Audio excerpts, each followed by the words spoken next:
Buenas tardes, jóvenes y jovencitas. Bienvenidos a la primera sesión sincrónica de Derecho Territorial y Marítimo.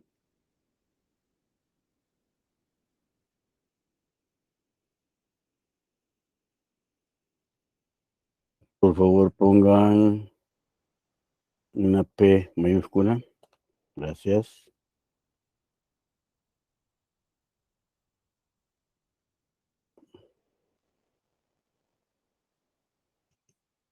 Bien, hasta hoy pude obtener las listas de Prometeo.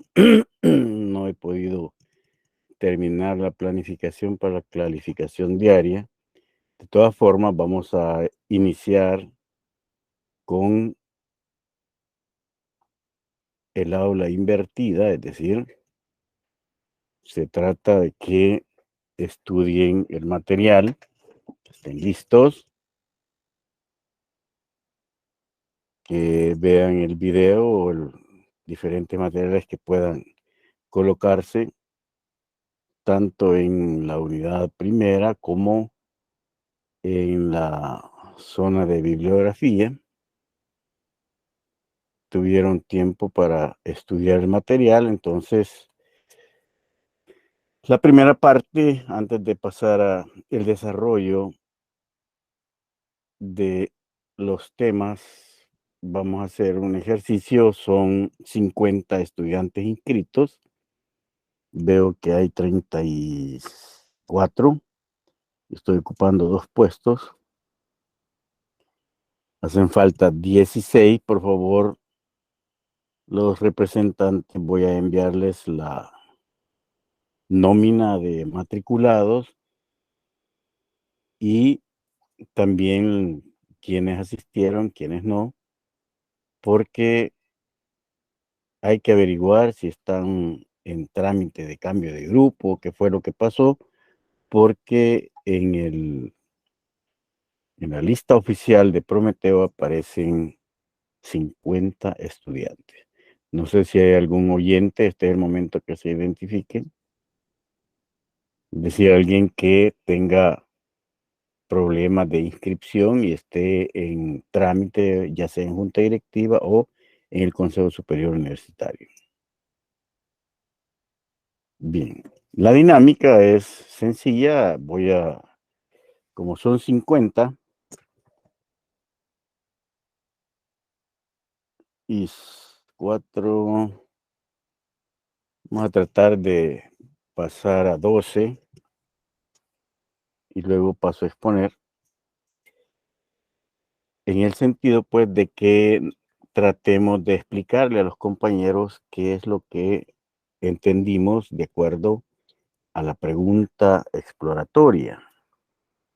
Si alguien considera que quien está hablando, porque fue llamado aleatoriamente, no tiene la respuesta o está equivocado, puede levantar la mano, participar y me da un tiempo para anotarlo en la lista, porque como les adelantaba, simplemente no puedo, yo no tengo memoria, tengo que calificar inmediatamente. Y la computadora la tengo aquí al lado, son 2 pantallas, y en esta que estoy trabajando directamente, la otra tengo apagadas las cámaras y voy a apagar esta para mejorar la comunicación. Por favor, acuérdense que cuando se les nombre, tienen que abrir la cámara, por favor. Vamos a iniciar la dinámica.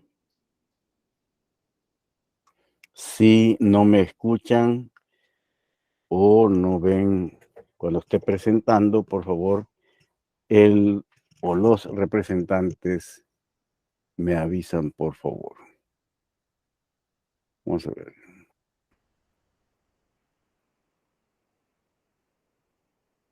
Bien.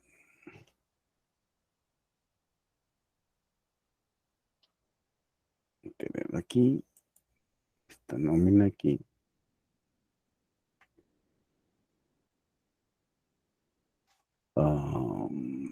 ¿Quién será la primera que rompa el hielo?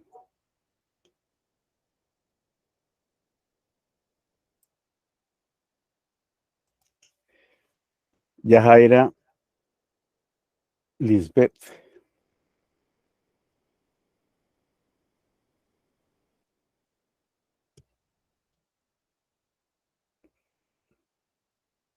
¿Estás presente? Creo que sí, si no tuviera. Yajaira Lisbeth Díaz.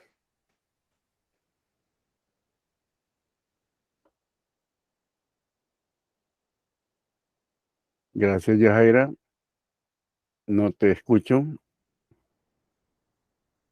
Vea si tienes conectado el micrófono, por favor.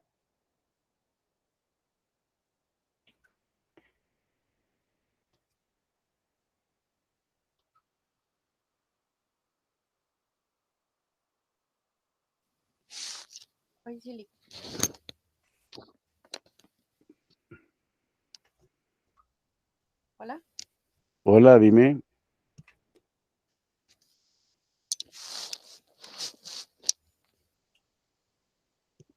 Permítame que tengo un pequeño problemita por aquí.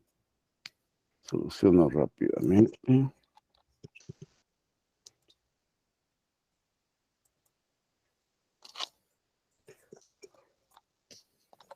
Bien. Tanto en el video como en la lectura se trata de que tuvieran acceso, en el mayor de los casos, refrescar conocimientos de teoría del Estado, derecho constitucional, otros de derecho internacional público, derecho internacional privado, organización internacional, en fin, todo el bagaje de conocimientos que han adquirido en el área jurídica de la carrera de Relaciones Internacionales, que está, entiendo, en el antepenúltimo nivel. De esa forma, pues, por favor, Yajaira, en el escrito y pues se puede inferir que aparecen algunos problemas cuando cuando tratamos de definir el concepto de Estado. ¿Cuáles son esos problemas que se enfrentan al tratar de definir ese concepto?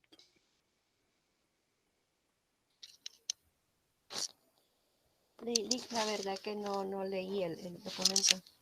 Gracias, muy amable.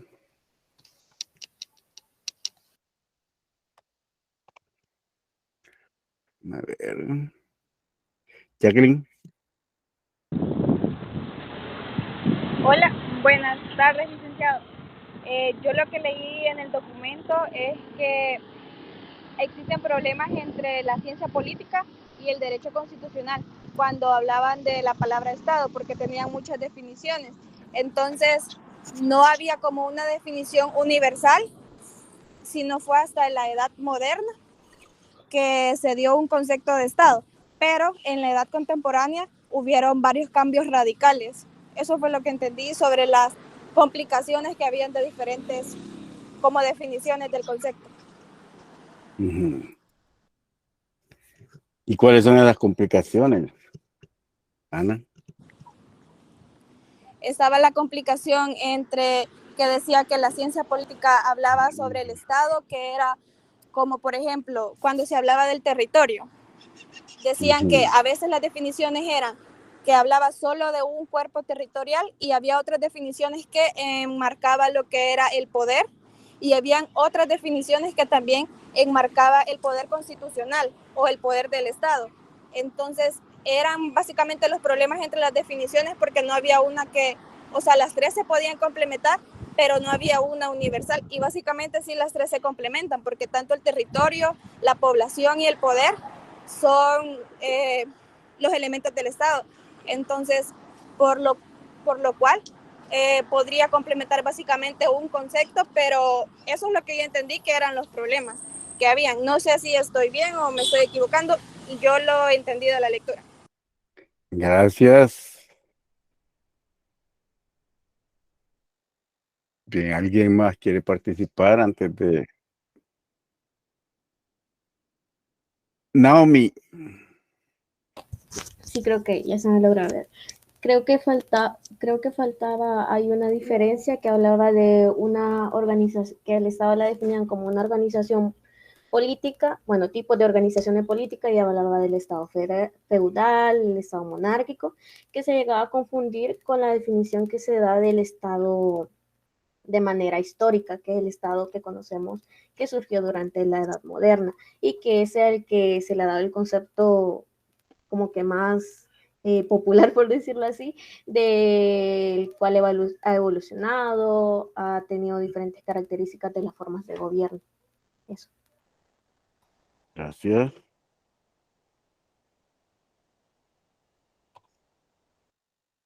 Bien, vamos a ver por acá. Fanny Mariela.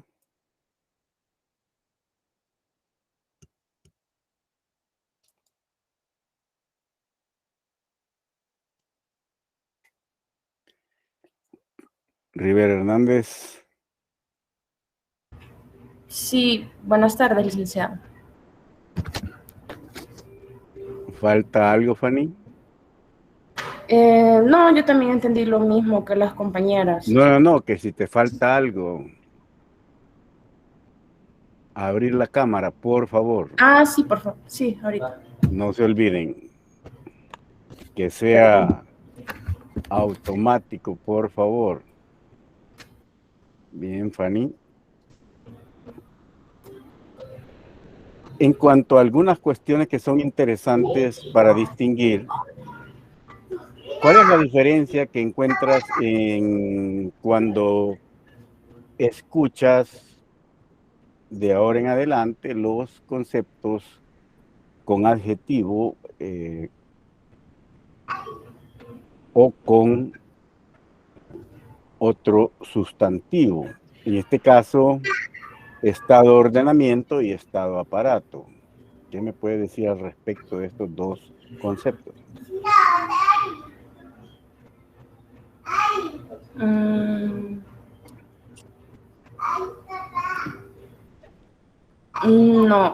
no sé, la verdad no sé la respuesta.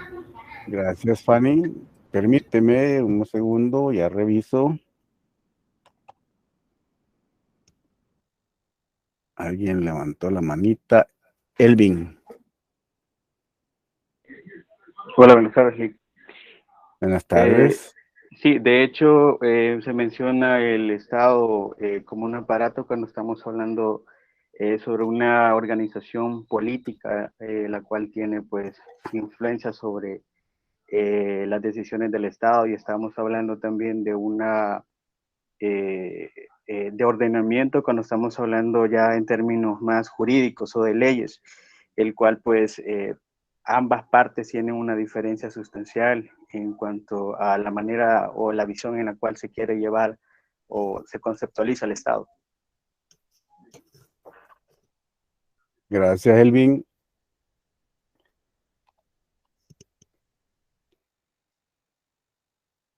Tania. Sí, apoyando al compañero, se habla de un estado ordenamiento, supone básicamente un concepto, es un orden jurídico que es originario e independiente. A comparación del estado aparato, nos decía la lectura que alude más que todo a la organización política en sí misma considerada. En algunos estados compuestos, el término estado puede referirse a la totalidad de la organización política que ejerce en sí el poder, o bien solo se refiere a instituciones centrales. Gracias. ¿Quién quiere agregar algo donde aparece esta mano? Permítame. No, no hay nadie levantando la mano. Bien. Lo siento, la levanté yo sin querer. Ah, bueno, Tania, de acuerdo. No está entraveseando. Bien. Saray Noemí.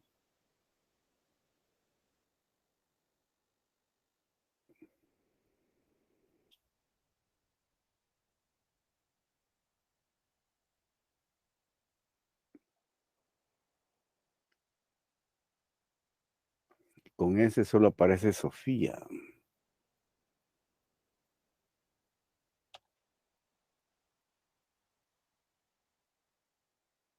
Bien, imagínense si estuviera evaluando, Saray tuviera 0.00.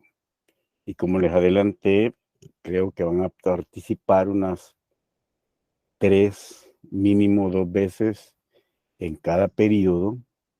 Y yo voy a eliminar la nota más baja, menos la nota de 0 por inasistencia. Así es que por favor hay que averiguar por qué no se presentó esta compañera. Por favor, ahí con el representante voy a enviarle el listado del curso para poder averiguar qué fue lo que pasó o qué es lo que está pasando. Gloria de María.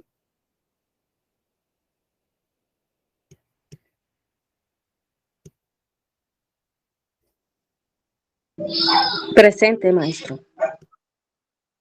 Permítame. Bien, Gloria de María, vamos a continuar.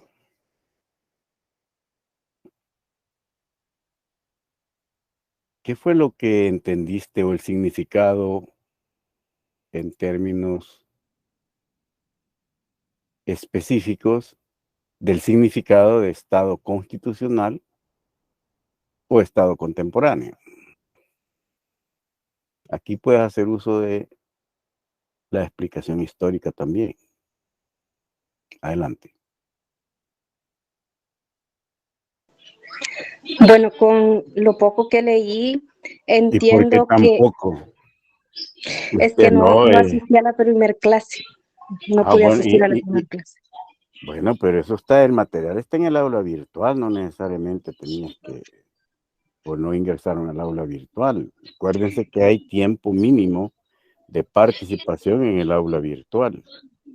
Por favor, ingresen y manténganse ahí un tiempo leyendo. Pueden descargar el material, por supuesto, y ponerlo en sus archivos, pero el tiempo que deben permanecer en el aula virtual es importante. Si no han participado en el aula virtual, si no han ingresado, aparecen antes de cada prueba, aparece el tiempo que han estado en el aula virtual, y eso no lo puedo evitar. Yo recibo la información automáticamente y tengo una idea, pues, del tiempo, del interés que ustedes le han puesto a la asignatura. Adelante, Gloria, por favor. Disculpa.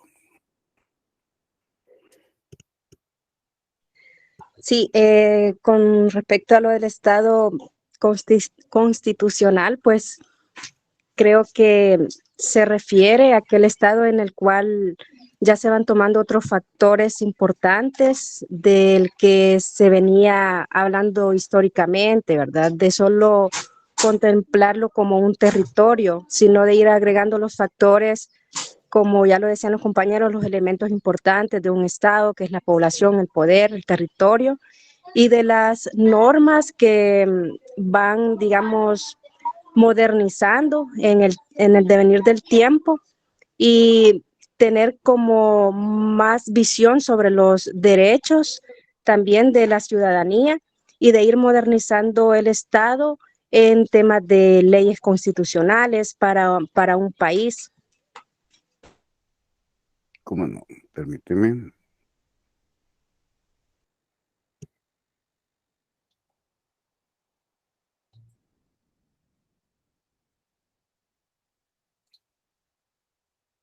Adelante, Murcia.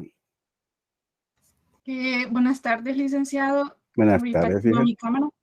Vaya, el Estado moderno tiene que ver más que todo con la evolución que ha habido siempre del Estado. Más que todo esto surgió en la Edad Moderna, en Europa, y más que todo puede encontrarse allá por la época de la Baja Edad Media, en el Renacimiento, y luego ya propiamente se puede hablar de un Estado constitucional, pues cuando sucede las revoluciones francesa y estadounidense, donde ya se establece concretamente ya una constitución que establezca y rija el comportamiento de la sociedad. Gracias.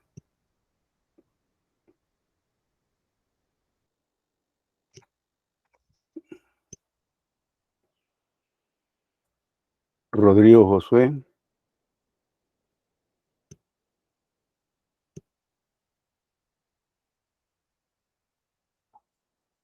Rodrigo Josué no está presente.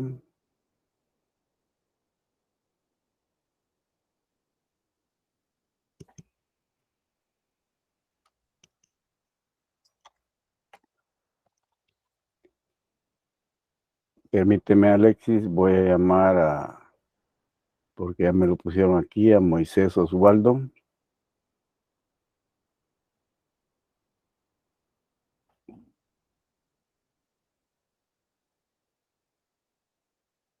Moisés Osvaldo tampoco está presente.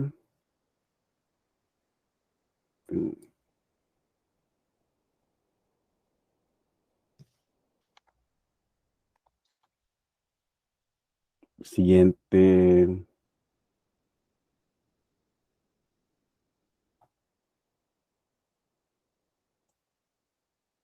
Como que le gusta la F a esto. Febe Stacy.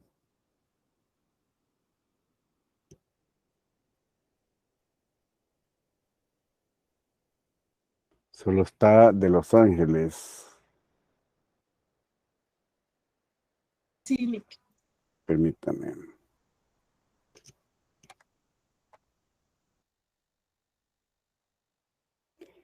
Aquí ya me puso otro, Héctor Daniel.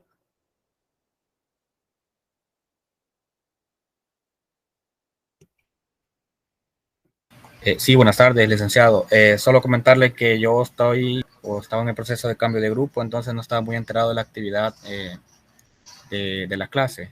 Por eso no leí los materiales ni vi el video. Bueno.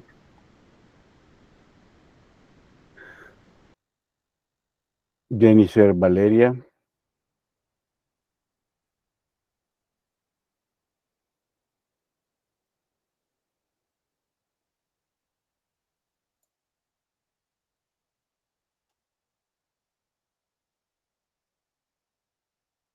Meléndez López. Buenas tardes, licenciada. Buenas tardes. ¿Te falta algo? Fíjese que yo no estuve en la clase pasada porque yo acabo de hacer el cambio de grupo a esta materia y realmente no estaba enterada. Pero la clase pasada está colgada en el aula virtual como 30 minutos después, una hora más o menos. Sí, Bueno. solo que no estaba enterada, pero ya me voy a poner al día, licenciada. Bueno, Jennifer Valeria.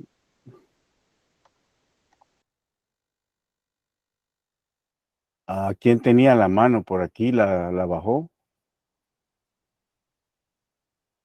Ok. Alexis.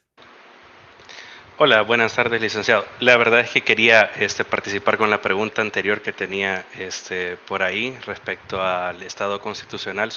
Bueno, adelante. Solamente quería agregar una cosita quizás que no se había mencionado respecto a eso, que ya cuando hablamos del Estado constitucional se deja de lado el monopolio del poder y es cuando empezamos ya a ver que el poder no está concentrado en una sola persona o en un solo ente, pues, sino que se empieza a ver ya la repartición del poder o la división de los poderes, más bien. Eso nada más. Gracias, muy amable. Vamos a ver.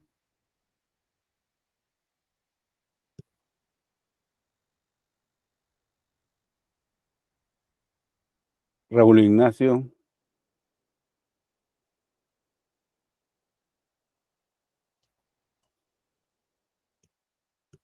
Presente.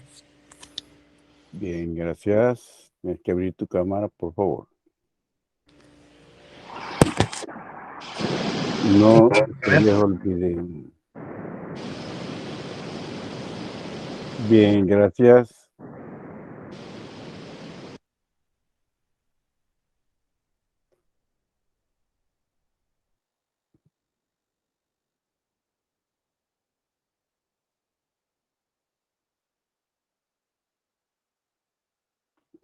Bien, respecto a los elementos que singularizan el poder, la población y el territorio en el concepto Estado, ¿cuáles son esos principios que se dan dentro de un espacio físico con poder, población y territorio, que dirigen prácticamente la vida de lo que conocemos como Estado?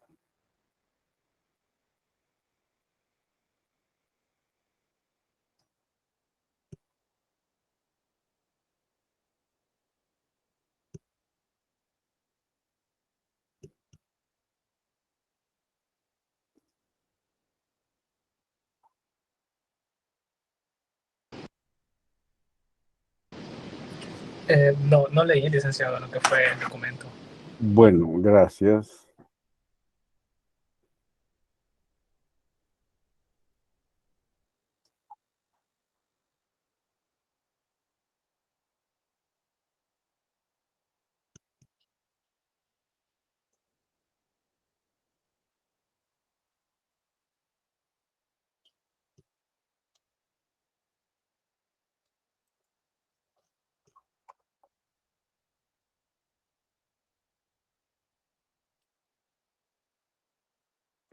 Esther Saraí.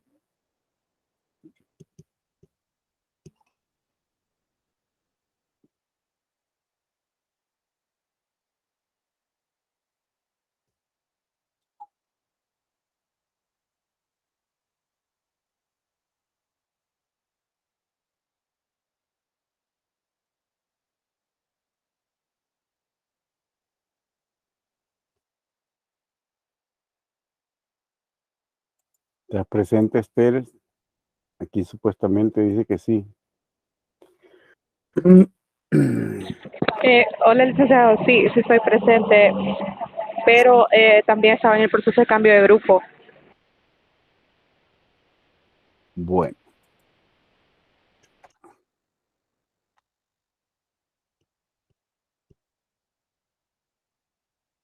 Bien, vamos a iniciar. Ruth Yanira. Adelante. Buenas tardes, licenciado. Bueno, respecto a los principios que rigen estos elementos que usted mencionaba, que son el poder, la población, el territorio, se encuentra principalmente el principio de la soberanía, la igualdad, la supremacía del Estado. Más adelante pues se menciona el principio de la extraterritorialidad y otros como la autonomía, ¿verdad? Esto es lo que conlleva estos tres elementos que forman parte de un Estado. Gracias. Voy a hacer una extrapolación, derivación, bien ocasional por un concepto que acaba de mencionar la compañera. Vean. No es que no se pueda usar, pero hay que conocer la vigencia actual del concepto. Y esto es muy importante porque incluso en la Escuela de Ciencias Jurídicas se sigue enseñando porque no han querido leer más allá de la escuela francesa, especialmente en Derecho Internacional Privado. Fíjense que el concepto es de extraterritorialidad. Es absolutamente válido como recurso pedagógico para dar una idea y ponerle sentido a la forma en que se manifiesta la norma jurídica cuando trasciende su jurisdicción. Como aprendieron en Derecho Internacional Privado, la norma jurídica tiene un ámbito de validez y es al interior de los límites estatales.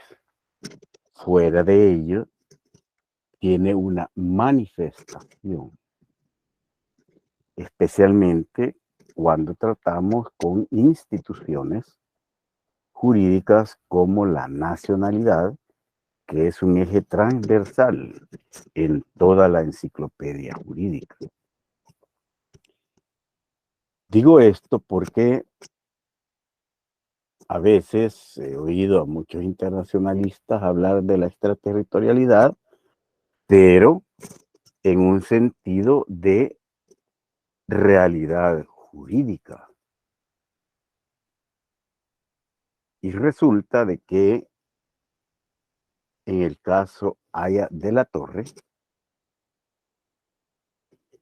no sé si se acuerdan cuando vieron la institución del asilo internacional privado, tratemos de recordar esos momentos, aparece una sentencia de la Corte Internacional de Justicia, tirando a la basura de la historia el concepto de extraterritorialidad, precisamente porque en la réplica Colombia menciona este principio de extraterritorialidad en el juicio y la Corte le responde de que es imposible sobreponer o yuxtaponer una soberanía sobre otra o al interior de otra, que eso no es posible. Por lo tanto, desde 1950 y en las demás sentencias que se emiten sobre el caso, el principio de extraterritorialidad quedó como un recurso pedagógico. Sin embargo, pues, cuando lo escuchen, téngale piedad a la persona que lo utilice en el sentido jurídico. Es simplemente porque se quedó antes de 1950 y esa universidad no le enseñó. Bien. Dicho esto, pues, como algo importante en cuanto a que no sé con quiénes estudiaron internacional privado. Si es conmigo, seguro que se están acordando que se los mencioné. Bien.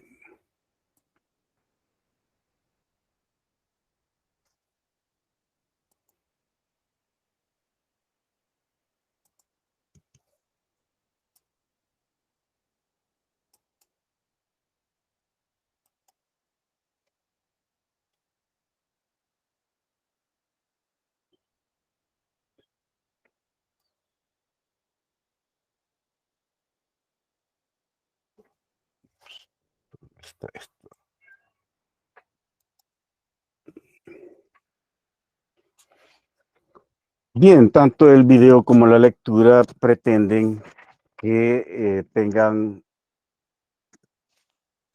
un repaso de conocimientos que supuestamente ya poseen para facilitar el desarrollo del programa. En este caso, pues, la primera unidad contempla los elementos del Estado desde una perspectiva jurídica, no nos olvidemos de ello.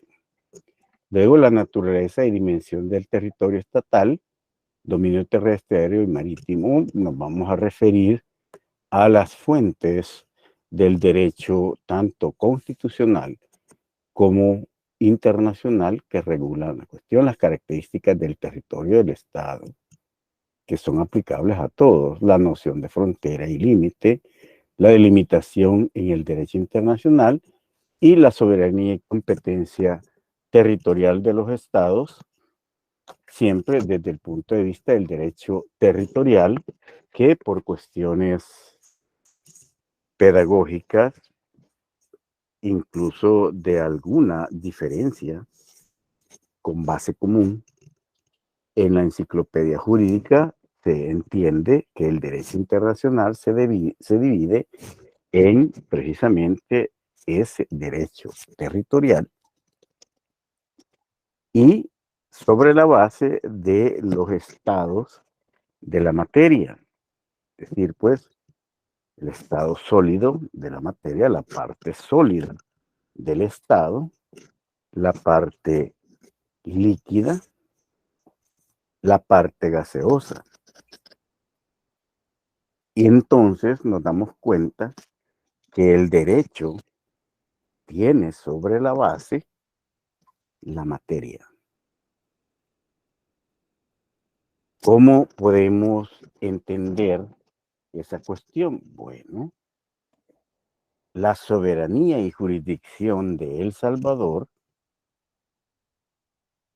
se ejerce en estas tres partes de nuestro estado, que las vamos a conocer de una manera muy especial.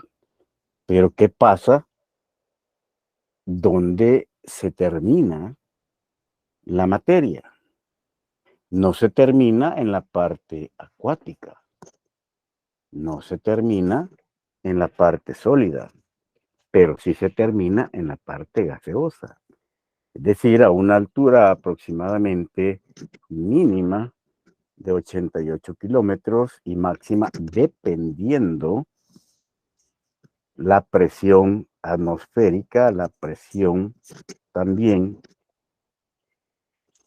de el satélite de la Tierra, de la Luna, así puede variar esa altitud. Es decir, si el campo magnético es sometido a presión, se aplasta. Y así como un balón que es flexible. No podemos más que encontrar los márgenes mínimos y máximos de lo que es nuestra atmósfera, donde se encuentra la materia. Y hasta ahí llega el derecho. Por lo tanto, pues, todas las normas jurídicas y sistemas jurídicos se fundamentan en la regulación de la materia y también de los seres, de la especie humana, que también somos materia. Por esa razón, cuando esa materia le hace falta algo que se llama vida, deja de ser un ser humano para convertirse en cosa. Es una cosa.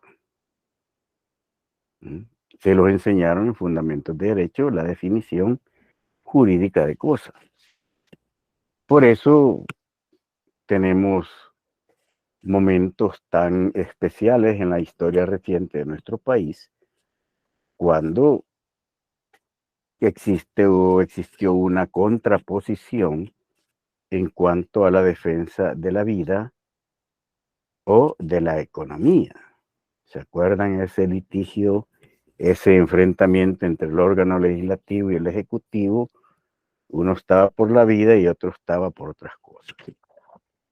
Y se habló de la cosificación de la sociedad salvadoreña, es decir, que no le importara tanto, no era tan importante que en un espacio territorial de 6, casi 7 millones de habitantes,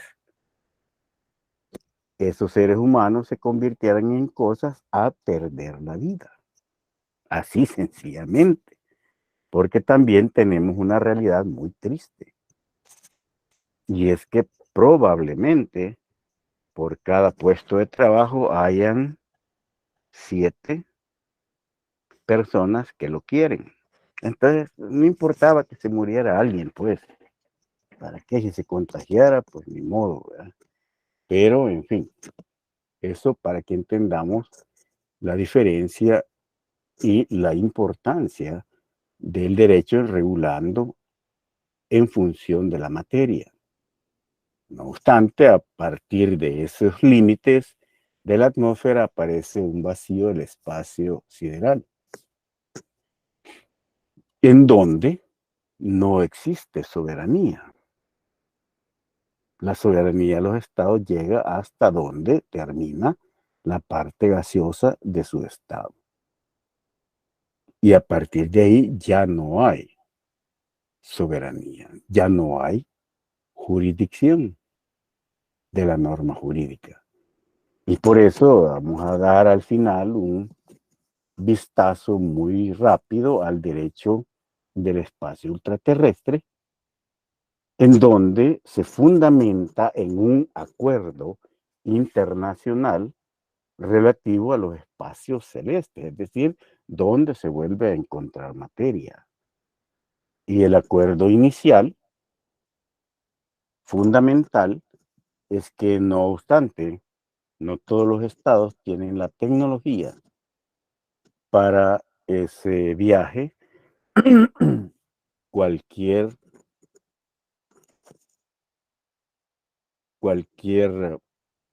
planeta, asteroide o satélite, es decir, cualquier cuerpo celeste en donde el ser humano ponga su pie, se va a tomar en nombre de toda la humanidad. Esto es para curarnos en salud por la experiencia que inició don Cristóbal Colón, que cuando puso sus pies en lo que ahora es República Dominicana y Haití, lo tomó en nombre del rey de España. Y ahí el gran fenómeno de colonización que incluso pues se formó como un objetivo, es decir, como un futuro deseado. Ustedes que ya vieron el enfoque del marco lógico y la elaboración de proyectos, aquí lo pueden aplicar también. El derecho es eso, un futuro deseado. La Carta de las Naciones Unidas en 2023 la vemos hacia atrás, 1945, y nos damos cuenta que es un proyecto que se fundamenta en una situación actual que era de guerra, de genocidio, de coloniaje. Y en ella encontramos, en ese proyecto, un futuro deseado con seguridad, paz internacional, no colonias, que es uno de los objetivos fundamentales alcanzados a finales del siglo XX, cuando el Consejo de Administración Fiduciaria se declara sin trabajo.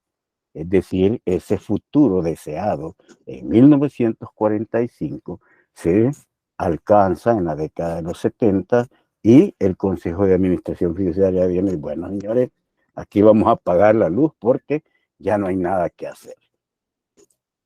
En ese sentido, pues podemos entender cómo trabaja la norma jurídica y su relación estrictamente con el planeta y lo que hay en él. Bien.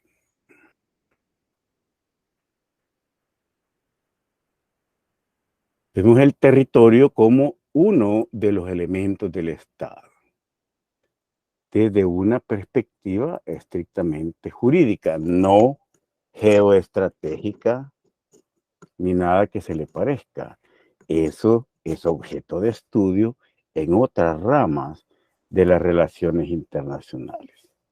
Entonces, lo primero que tenemos que hacer es tratar de entender en síntesis qué es lo que vamos a estudiar.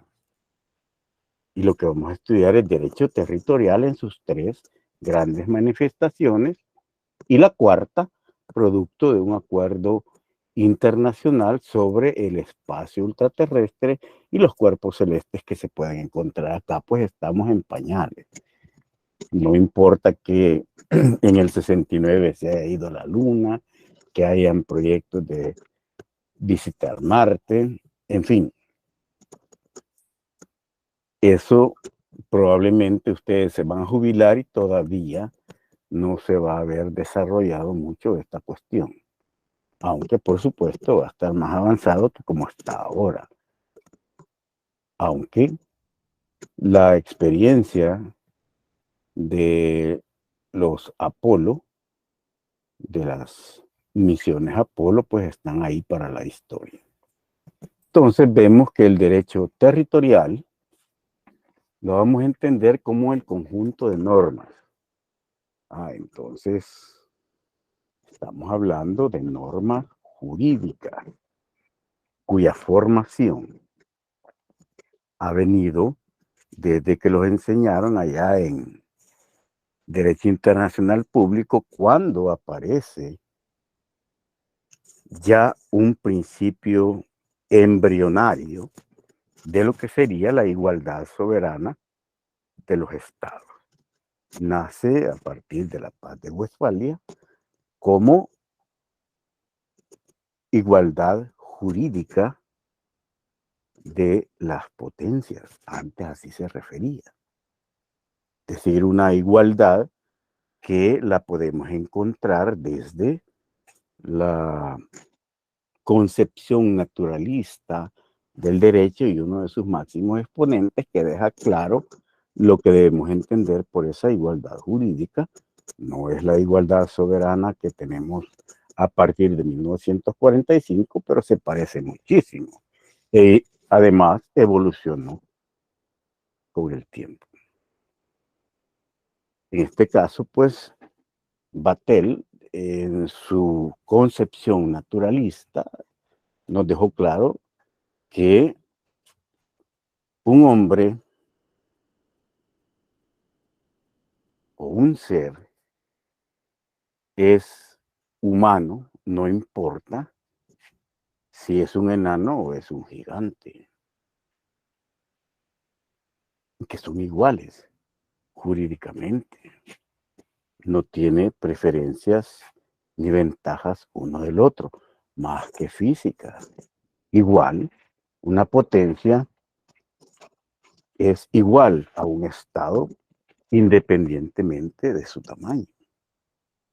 De tal suerte, pues, que podemos ver que aparecen el conjunto de normas que se van asentando por la necesidad de convivencia y, por supuesto, el desarrollo de la globalización, que muchos ubican precisamente desde el momento de los descubrimientos, cuando se tiene la concepción completa de lo que era el planeta. Y que nos damos cuenta que vivimos en esta aldea global y se va tomando conciencia de muchas cosas. Y empieza la norma jurídica internacional a tener nacimiento a nivel bilateral, pero posteriormente aparecen las necesidades que doblegan la voluntad, que doblegan la prepotencia, que doblegan el poder. Porque por muy poderoso que sea un estado, una nación, un imperio, no puede resolver solo los problemas, porque necesita resolverlos con los demás estados que se encuentran en el planeta.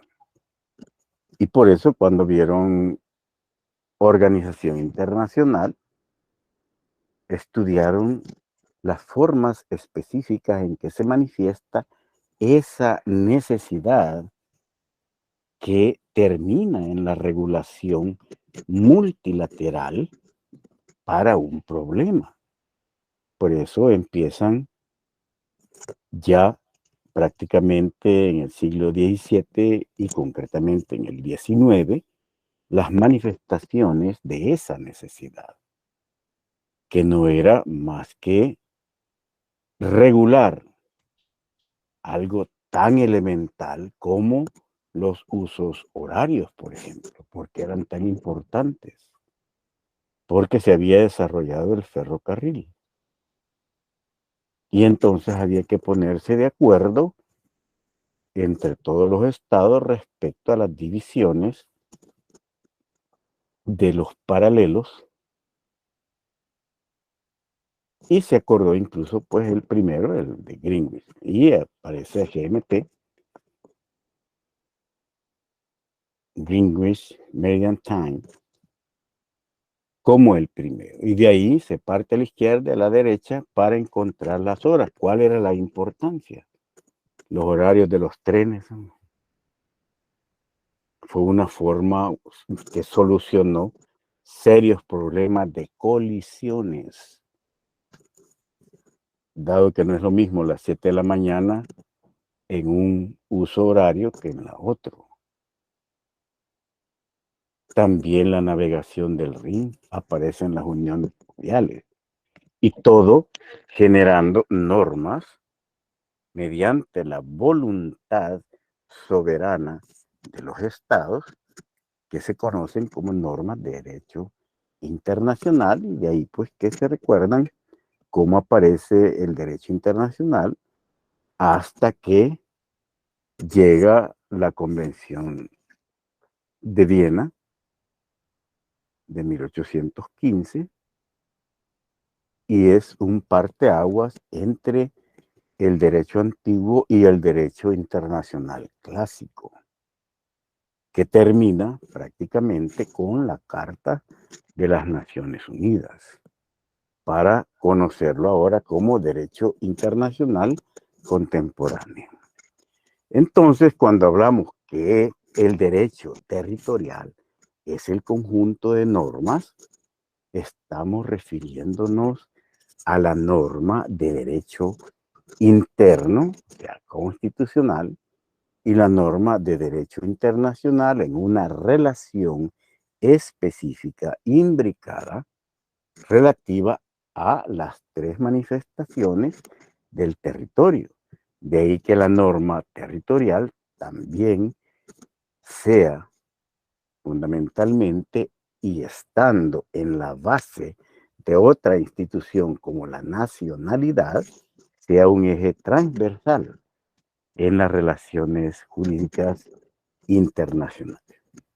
¿Alguna pregunta hasta acá? Dime, Ruth. Disculpe la interrupción. Fíjese que desde hace ratitos no podemos verlo. Su cámara está cerrada. Solo podemos ver la diapositiva. Sí, la he cerrado porque a veces se pone la voz un poco falla. Distorsionada. Ok. Sí, solamente Sí, quería asegurar. por eso al principio la tenía abierta de la grabación y ahora la tengo cerrada, o la puedo abrir siempre y cuando me avisen si se empieza a distorsionar, por favor. Sí, con gusto. Bien. De esta forma, pues, podemos entender que existe también en la definición, si podemos ver, es el conjunto de normas.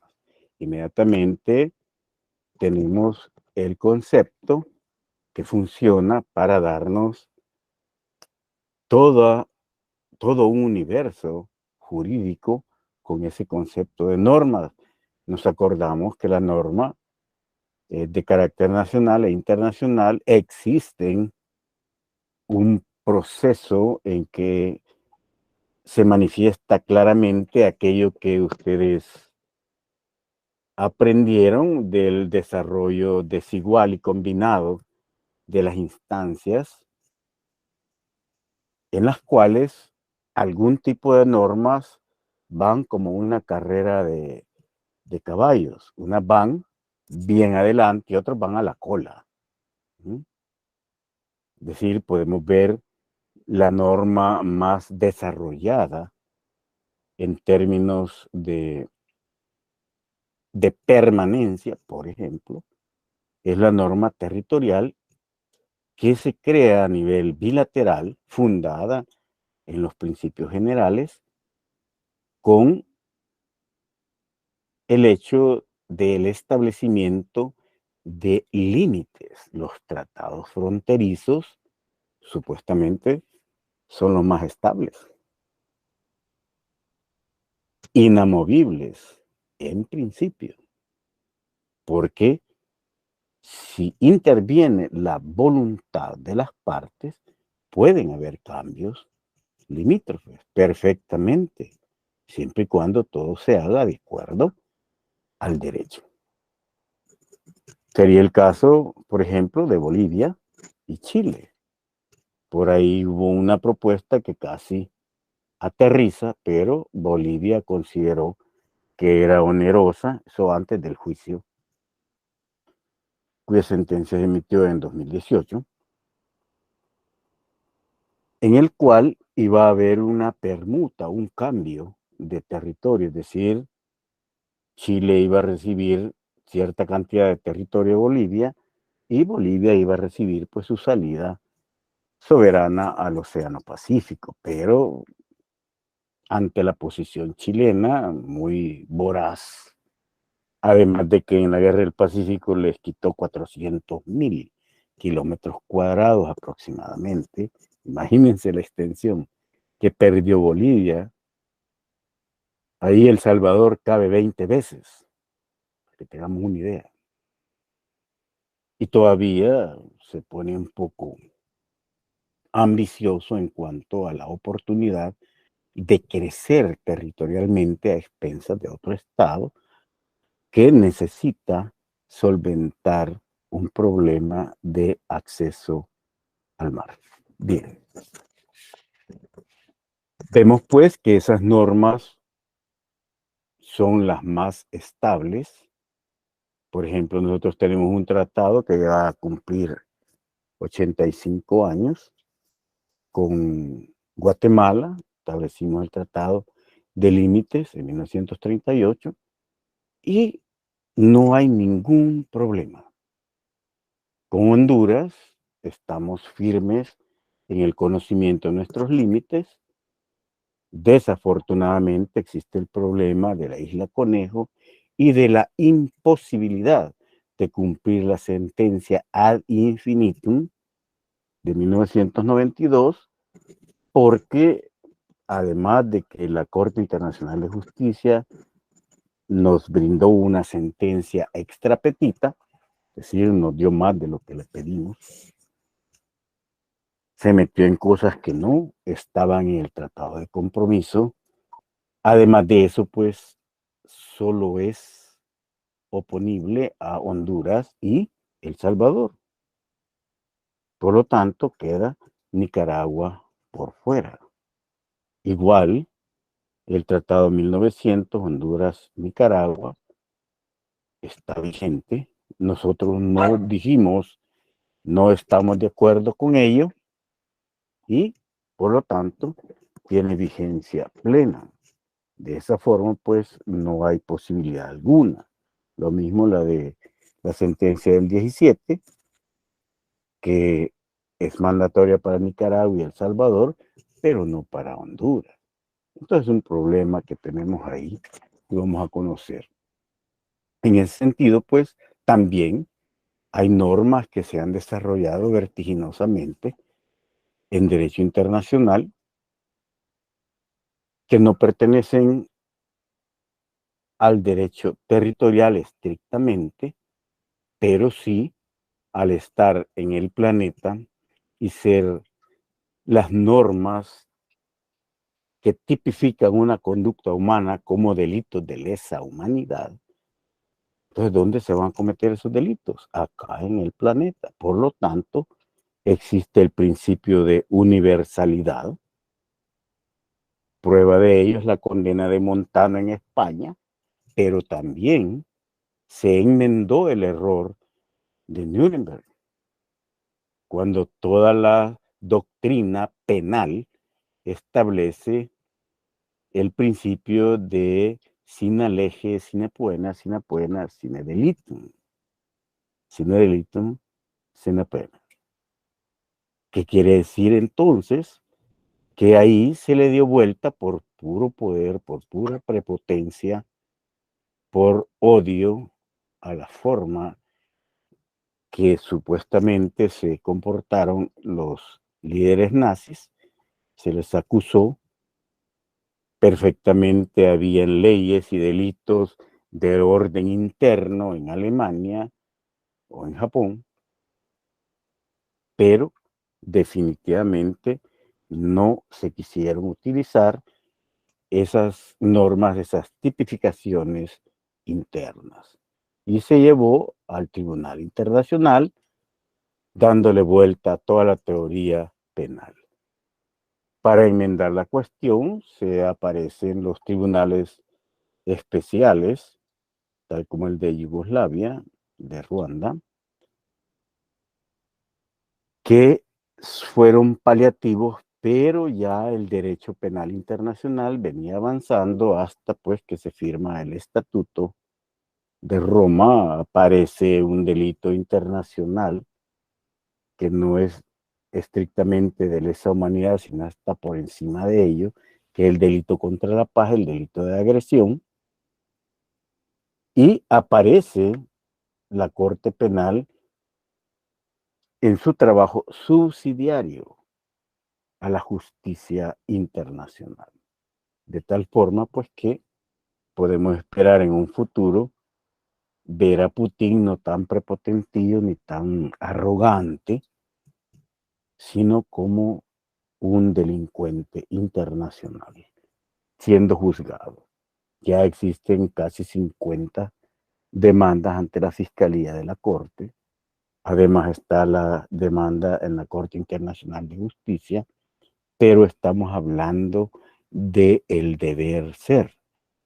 El ser mientras se encuentra en el poder es otra cosa. Todo el círculo de Putin podrá ser juzgado en determinado momento. De esa forma, pues podemos ver gobernantes incluso aquí, cerca de nuestras fronteras y también al interior de nuestro país, cuando se ejerce el poder. Es igual. Cuando se termina, que es sacado ya sea por votación o por la fuerza, quedan como plumas en el aire. Y todos tienen lepra. Es decir, pues vemos a un Juan Orlando Hernández, impensable mientras estaba construyendo el helicóptero ahí, el helipuerto, en La Conejo, toda la prepotencia, en fin, todo lo que hizo y terminar viéndolo con el casco, el chaleco y bien amarrado. Lo mismo nuestros gobernantes huyendo, pidiendo otra nacionalidad. Por lo tanto, no hay que desmeritar la norma jurídica internacional porque, igual que la interna, establece una hipótesis fáctica que se da en la realidad y entonces se aplica. Continuando, vemos con los principios. Es el conjunto de principios de derecho internacional y acá en términos de principios de derecho internacional encontramos los principios de jus cogens que terminan su formación, su aterrizaje en la realidad internacional en 1970. Ya habían tenido un desarrollo en el final, en las postrimerías del derecho internacional clásico, como les enseñaron, y luego pasan al final como partes integrantes del artículo 2 de la Carta de las Naciones Unidas, donde se establecen los principios sobre los cuales estará basada la relación futura, y estamos viviendo ese futuro, de las naciones. Por supuesto, en el deber ser, no van a decir, miren, ¿qué paz va a haber si estamos aguantando hambre por una guerra? Es cierto, pero eso no quiere decir que la norma jurídica no tenga validez. Igual siguen asesinando en El Salvador y el derecho penal, la norma penal, dice que no lo haga, que respete esa relación jurídica fundamental en donde el valor supremo es el de la vida. Pero siempre hay seres humanos que somos los seres más peligrosos en la faz de la tierra. Todos somos capaces de matar, pues, aunque tengo una cara de yo no fui. Todos somos capaces de matar por placer, por odio, por celos, por rencores, por lujuria, todos, en defensa propia también, de nuestro valor supremo o la de un familiar o la de un desconocido incluso. Podemos matar si se encuentra en peligro. Entonces, pues, podemos ver de que no podemos disminuir la validez de la norma jurídica internacional por la realidad objetiva, porque eso sucede a diario en la norma interna. Pero, por supuesto que hay una gran diferencia en cuanto era el derecho internacional antiguo, el derecho internacional clásico y el contemporáneo. Siempre van a haber conductas que se apeguen a la hipótesis de la norma jurídica. Y por lo tanto, es necesario el proceso. Para eso tenemos la Corte Internacional de Justicia y los demás tribunales internacionales. El que nos va a interesar es el del mar, que regulan y sirven de foro de discusión, de litigio, para que un tercero tome una decisión que por voluntad soberana se admite de antemano. Es decir, si somos parte, estamos dispuestos a cumplir la sentencia, nos guste o no. Pero aparecen, decíamos, que el derecho territorial es un conjunto de principios que surgen básicamente y adquieren carta de ciudadanía en la Carta de las Naciones Unidas, en el artículo 2. Y el que nos interesa es algo que es fundamental en derecho territorial, y es el principio de integridad territorial. Es decir, tanto nuestra Constitución dice que el territorio es irreductible del Estado. Ahí en que se fundamenta, se lo inventó El Salvador. No, es un principio de derecho internacional. La integridad territorial, ¿cómo debe entenderse? Si a un Estado la comunidad internacional le reconoce con todo y zapatos y calcetines chucos, pues, se lo traga completamente, se haya bañado o no, se lo traga, sea gordo o seco, chiquito o gigante. Y ahí va su integridad territorial. Igual que la integridad de las personas, la integridad personal, que puede tener, como les enseñaron en negociaciones internacionales. Tenemos zonas los seres humanos. ¿Sí? La zona social,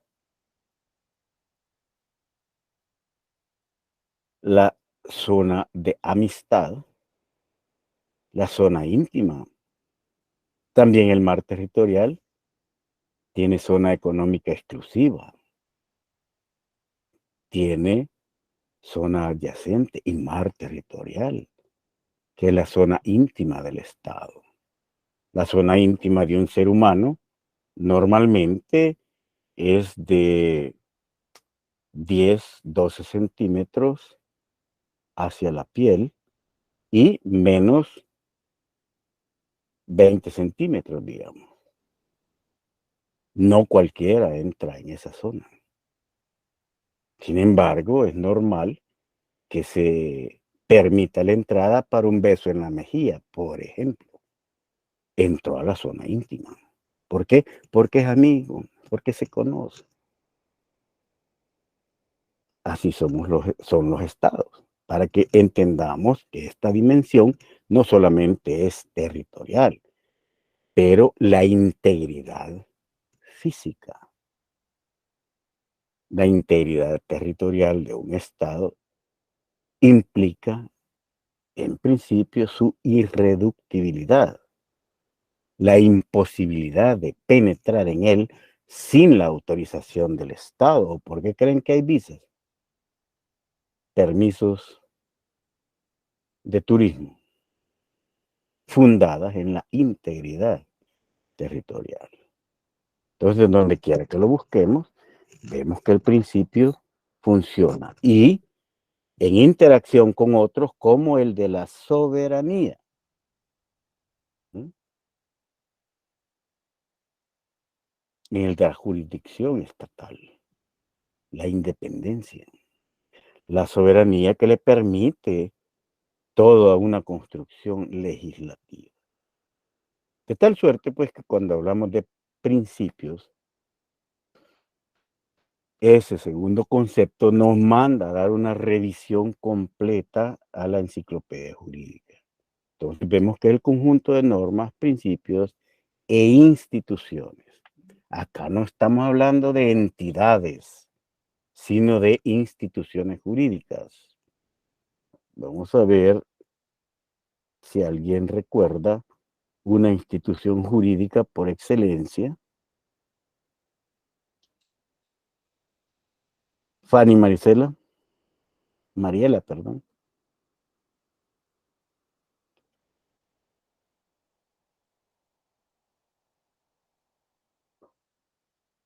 ¿Te fuiste?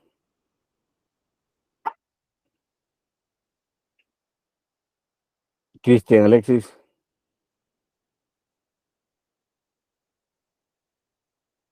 ¿Alguien levanta la mano?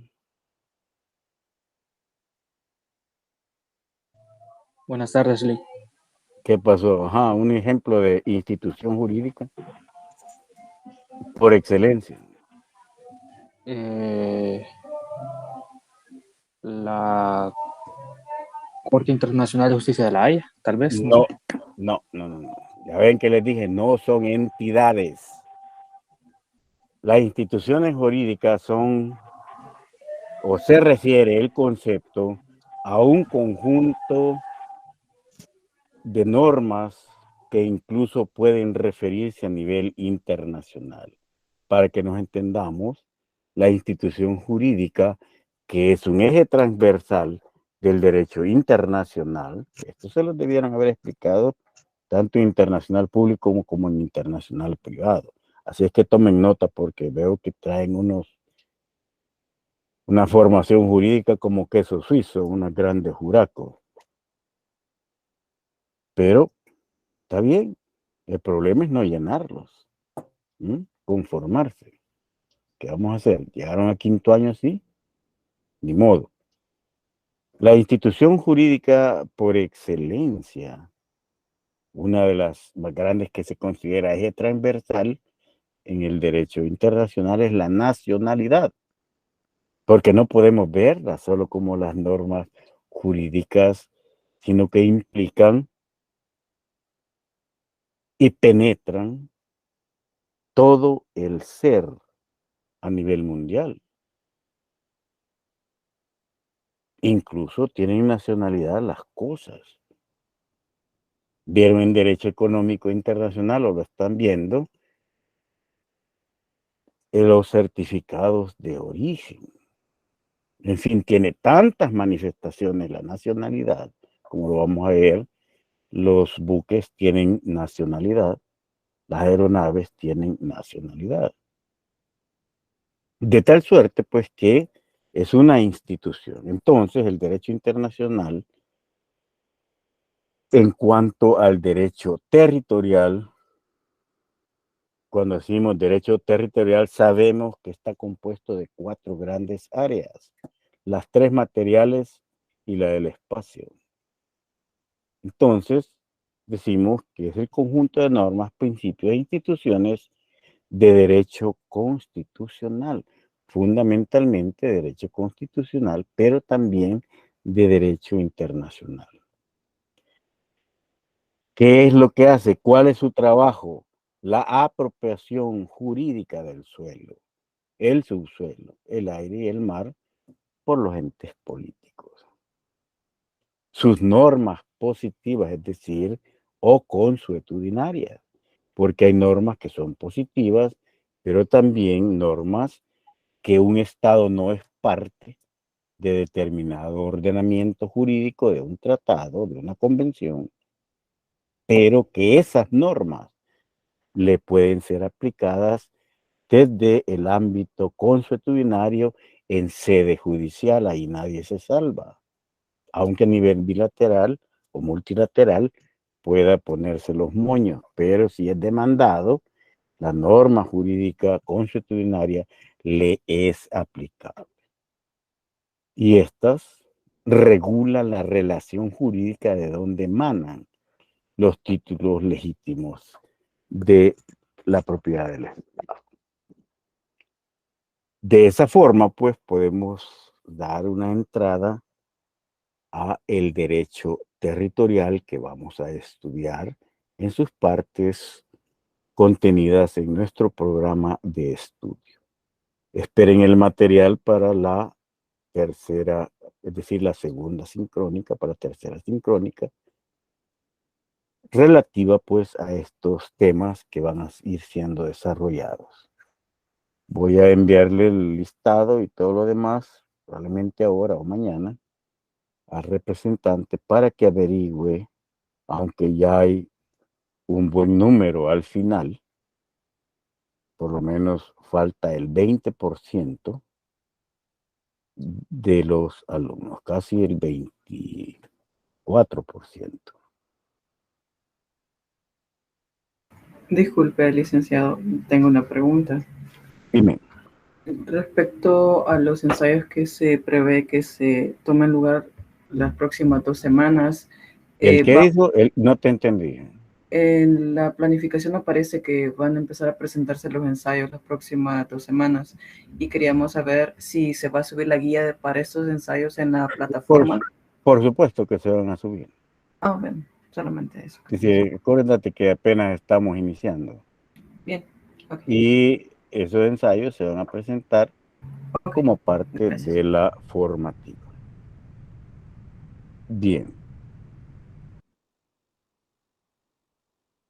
Bien, por favor, pongan una S mayúscula para la salida de clase.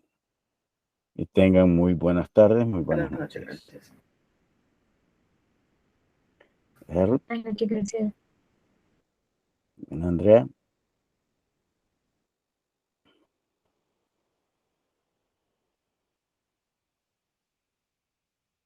Jairo Espinosa y el otro acaban de entrar, solo poner la S, qué bárbaro. Bien.